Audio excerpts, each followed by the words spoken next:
sarili ko, pangangalagaan ko. Ating katawan ay biyaya ng may kapal, kaya dapat alagaan at pahalagaan, malinis na puso at bukas na isipan.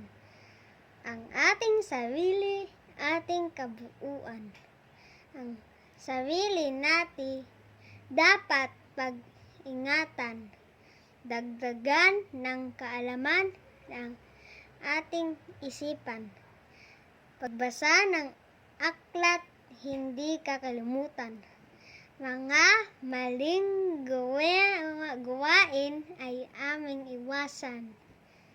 Ating katawan, mahalin at pangangalagaan. Wastong pagkain lamang ang laman. Dapat pag-ehersisyo, wastong paglilibang. Kailan lagi